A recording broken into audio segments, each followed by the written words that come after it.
അബ്രാഹത്തെ കൂടാരത്തിൻ്റെ ഉള്ളിൽ നിന്നും പിടിച്ച് പുറത്തോട്ട് കൊണ്ടുവന്നിട്ട് പറഞ്ഞു, എടാ അബ്രാഹമേ, എടാ നീ പുറത്തോട്ട് നോക്ക്, നീ ആകാശത്തോട്ട് നോക്കടാ.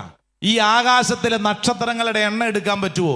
നീ മണൽത്തരിയെ നോക്ക്, ഈ മണൽത്തരിയുടെ എണ്ണം പറയാൻ പറ്റുമോ?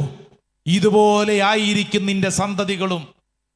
ഇങ്ങനെ ഒരു വാഗ്ദാനം ദൈവം പറഞ്ഞ് ആവർത്തിക്കണമെങ്കിൽ അവന്റെ ജീവിതത്തിൽ വളരെ പ്രധാനപ്പെട്ടൊരു കാര്യം സംഭവിക്കാനുണ്ടെന്ന് ദൈവം ഓർമ്മപ്പെടുത്തി. ഇന്ന് ഈ ജെറുസലേമിന്റെ കൂടാരത്തിലിരിക്കുന്നവരെ, നീ ആകാശത്തിലേക്ക് നോക്കി. നമ്മൾ ഇന്ന് അപ്പസ്തോലന്മാർ നോക്കിയതുപോലെ നമ്മൾ ഇങ്ങനെ നോക്കുന്നു. എന്താ ചെയ്യേണ്ടെന്നൊരു പിടുത്തമില്ല. ദൈവത്തിന്റെ ആത്മാവ് പറയുന്നത്, come out of your past. ഇന്നലകളുടെ കൂടാരങ്ങളിൽ നിന്ന് പുറത്തു വരണം. ഇന്നലകളിൽ നിന്നെ തളച്ചിട്ടിരുന്ന എല്ലാ തിന്മയിൽ നിന്ന് പുറത്തു വരണം. ഇന്നലകളിലെ അനുഭവങ്ങളിൽ നിന്ന് പുറത്തോട്ട് വരണം. ഹല്ലേലൂയ. ഇന്നലകളിലേക്ക് പോകാൻ കഴിവുള്ളവൻ ഒരേ ഒരാളാണ്.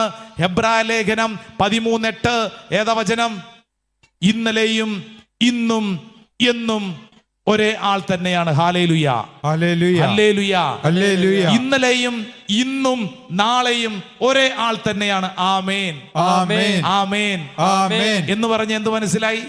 എൻ്റെ പ്രിയപ്പെട്ടവരെ, നമുക്ക് ഇന്നലകളിലേക്ക് പോകാൻ പറ്റില്ല, പക്ഷേ നമുക്ക് വേറൊരു കാര്യം ചെയ്യാൻ പറ്റും. ഇന്നലെയും ഇന്നും നാളെയും ഒരുവനായിരിക്കുന്നവനെ ഇന്നലകളിലെ അനുഭവങ്ങളിലേക്ക് ക്ഷണിച്ചാൽ അവൻ പോയി ആ അനുഭവങ്ങളെ വിശുദ്ധീകരിക്കും. ആമേൻ, ആമേൻ, ആമേൻ, ആമേൻ. നമ്മൾ ഓർത്തോർത്തോണ്ടിരിക്കുന്നോണ്ട് കാര്യമില്ലെന്ന്. അബ്രാഹത്തെ ദൈവം പറഞ്ഞു, എടാ നീ പുറത്തോട്ട് വാ, നീ പുറത്തോട്ട് വാ.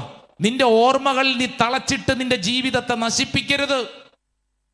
ഇവിടെ ഇരിക്കുന്ന ഞാനും നിങ്ങളും ഇന്നേ ദിവസം ഈ അനുഗ്രഹത്തിന്റെ ജെറുസലേം കൂടാരത്തിൽ ഇരിക്കുമ്പോൾ വിശ്വസിക്കേണ്ട കാര്യം, എൻ്റെ ജീവിതത്തിൽ എന്നെ പുറകോട്ട് വലിക്കുന്ന എൻ്റെ ഓർമ്മകളുടെ എല്ലാ തടവറയിൽ നിന്നും പുറത്തു വരാൻ ഞാൻ ആഗ്രഹിക്കുന്നു. ആമേൻ.